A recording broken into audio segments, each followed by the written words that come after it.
Good morning, class 10 students.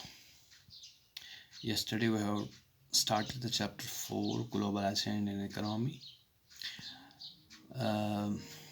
Yesterday's topic we have discussed an introduction about globalization and the relationship between globalization and Indian economy. तो हमने already discuss किया था कि globalisation का मतलब हो गया सिंपली जब हम इंपोर्ट एक्सपोर्ट करेंगे, हम बहुत सारी कंट्रीज़ के साथ ट्रेड स्टार्ट करेंगे, तो उसका मतलब है ग्लोबलाइजेशन। तो ग्लोबलाइजेशन का मतलब हो गया कि जैसे आपको यहाँ पे जो मैंने कल भी बताया कि यहाँ पे हमारे इंडियन मार्केट में अगर हम बात करेंगे तो यहाँ पे बहुत सारी कंट्रीज़ के प्रोडक्ट आपके पास अवेलेबल है। It is because of the globalisation. ठीक है, तो उसके बाद हमने डिस्कस किया था कि अगर हम 10 साल से पहले की बात करेंगे, 20 साल से पहले की बात करेंगे, तो यहाँ पे आपके पास वैरायटी ऑफ गुड्स नहीं थे, आपके पास चॉइसेस नहीं थे, क्योंकि जो इंडियन कंट्री में हम कोई चीज़ बनाते थे वही अवेलेबल होता था। लेकिन ड्यू टू ग्लोबलाइजेशन, जब से ग्लोबलाइजेशन का कंसेप्ट आ गया, जब हमारी इकोनॉमी जो है, जब हमारी कंट्री लिबरलाइज्ड हो गई, जब हमारी कंट्री फ्रीडम ऑफ ट्रेड जब आ गया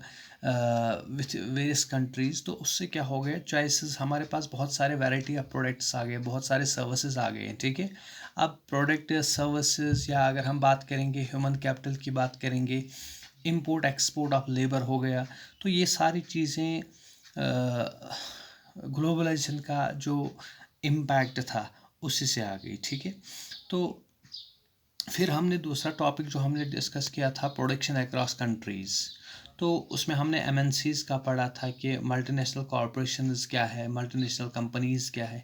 तो मल्टीनेशनल कंपनी जो मैंने आपको बताया कि मल्टीनेशनल कंपनीज़ हो गई वो कंपनी जिनके ब्रांचेस बहुत सारी कंट्रीज़ में फंक्शन कर रहे हैं। ठीक है, जैसे अगर हम बात करेंगे गूगल की, it is a multinational company, Apple या रिलायंस या एयरटेल की अगर हम बात करेंगे, तो जिस कंपनी के ब्रांचेस बहुत सारी कंट्रीज़ में ऑपरेट कर रहे हैं तो उसको हम कहेंगे it is a multinational company. ठीक है, चाहे इंडियन कंपनी हो, चाहे यूएसए की कंपनी हो, चाहे जापान की कंपनी हो, चाहे चाइना की कंपनी हो, लेकिन जब उसके ब्रांचेस बहुत सारी कंट्रीज़ में ऑपरेट हो रही हैं, ठीक है, उसके बहुत सारे ब्रांचेस बहुत सारी कंट्रीज़ में हैं, तो उसको हम कहेंगे it is a multinational company. ठीक है, तो मल्टीनेशनल कंपनी जो मैंने कल भी बताया था, owners are controls production more than one nation. ठीक है, तो before coming up multinational companies की अगर आप बात करेंगे, मल्टीनेशनल कंपनीज़ के आने से पहले क्या था, ट्रेड तो होता था, हम इंपोर्ट एक्सपोर्ट करते थे, लेकिन कुछ आइटम्स का, जैसे अगर हम बात करेंगे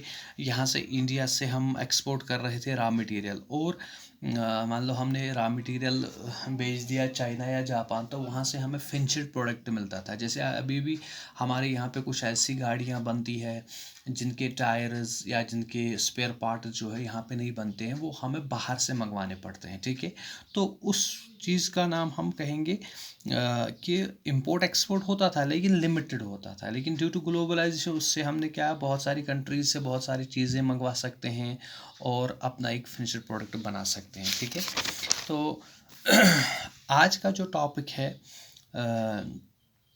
आज हम जो टॉपिक डिस्कस करने जा रहे हैं, how multinational companies setup units in various countries. अब यहाँ पे उनका फंक्शनिंग क्या है, मल्टीनेशनल कॉरपोरेशंस, मल्टीनेशनल कंपनीज जो है वो डिफरेंट कंट्रीज़ में अपने जो ब्रांच है वो क्यों सेटअप कर रही हैं। ठीक है, तो पहले हम बात करेंगे, before proceeding to the topic, main topic, हमें पहले 2 पॉइंट्स यहाँ पे अंडरस्टैंड करने हैं। What is investment. देखो, इन्वेस्टमेंट का मतलब हो गया जब भी हम सिंपली क्या करते हैं, purchase of land, purchase of building, purchase of machinery, purchase of anything, जब भी हम कोई चीज़ परचेज करेंगे। ठीक है, जैसे मान लो आपने मकान ख़रीदा, आपने कहीं पे लैंड खरीदी, तो इसका नाम हम हो इसको इसको हम कहते हैं इन्वेस्टमेंट। तो investment in the sense means, देखो यहाँ पे मैं आपको क्लियर करूँगा कि इन्वेस्टमेंट एक्सपेंचर में फ़र्क है।